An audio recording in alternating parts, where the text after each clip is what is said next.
દોસ્તો, સંપમાં તાકાત છે. United we stand, divided we fall.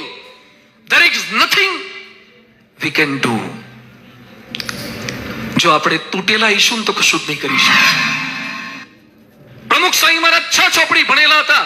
ગાંધીનગરનું Akshardham 23 એકરમાં બાંધ્યું છે. દિલ્હીનું અક્ષરધામ 100 એકરમાં બાંધ્યું છે. 55 દેશમાં 1300 મંદિરો બાંધ્યા છે. 150 સ્કૂલો છે, 27 હોસ્પિટલો છે. એક 6 ચોપડી ભણેલા પાટીદાર. આજે ગૌરવ સાથે યાદ રાખજો, પ્રમુખ સ્વામી પાટીદાર હતા. અને આજે વર્તમાન કાળે BAPS સંસ્થાના પ્રમુખ પરમ પૂજ્ય મહાન સ્વામી મહારાજ પણ પાટીદાર કુળમાંથી છે. એ તો જ્ઞાતિથી, ધર્મથી, બધાથી પર છે. એ તો સૌ કોઈના છે. પણ છતાં આપણને કસ્મિતા તો હોય કે અમારા કુળમાંથી આ વિભૂતિ થઈ છે.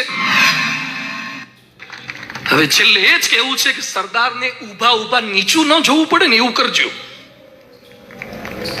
સરદારનું આમ માથું છે, એ સરદારને આમ નીચે ન જોવું પડે કે મારા પાટીદારો, મારા સપૂતો આવા વ્યસની, આવા દુરાચારી, આવા માંસાહારી.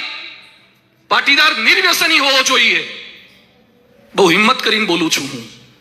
મને ખબર છે કેટલાકને નહીં ગમે, પણ હું BAPS નો, સ્વામિનારાયણનો હિન્દુ સંત છું. અમે ખાલી મખમલના ગાલીચા પર બેસવા નથી આવતા, ખાલી લાડ કરવા કે ગલી પછી કરવા નથી આવતા. દેશ વિદેશ ફરીએ છીએ.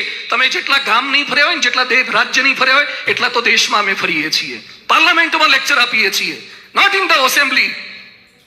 આજે છેલ્લે મારે એ જ કહેવું છે, આજે પટેલ, વાણિયા, બામણ બાજુ પર મૂકો. પાટીદારો ઈંડાની લારીઓ પર કેમ ઉભા રહેવા માંડ્યા છે? પાટીદાર માંસ કેમ ખાય છે? સરદાર ખાતા હતા? જય સરદાર ખાલી બોલો નહીં. શાકાહારી બનો, નિર્વ્યસની બનો, વ્યભિચાર છોડી દો. જે કઈ નાના મોટા દૂષણ છે, નવા વર્ષે સંકલ્પબદ્ધ થાઓ. તાકાત જનરેટ થશે. બીતાતા ચર્ચિલ બીવે, સરદારથી ચર્ચિલ બીવે. ચર્ચિલને બીક લાગતી હતી સરદારની. બીક તમારી પાસે લાકડી હશે ને બીક નહીં લાગે, તમારી પાસે ધન હશે બીક નહીં લાગે, તમારું ચારિત્ર હશે ને આખી દુનિયાને બીક લાગશે. કેરેક્ટરની બીક છે, એનો પ્રભાવ અને પ્રતાપ છે. આજે આપ સૌ કોઈને મારી વિનંતી છે, પટેલ સમાજ એટલે સુશિક્ષિત સમાજ, પટેલ સમાજ એટલે સુચરિત સમાજ, પટેલ સમાજ એટલે સુસંગઠિત સમાજ. દુનિયાની કોઈ તાકાત આપણને છૂટી ના પાડી શકે. સાવરણીમાં હળીઓ ભેગી હોય ને ત્યારે ગામ આખાનો કચરો વાળે, પણ એકાદ સળી છૂટી પડી જાય ને તો પોતે કચરો બની જાય, છૂટા ના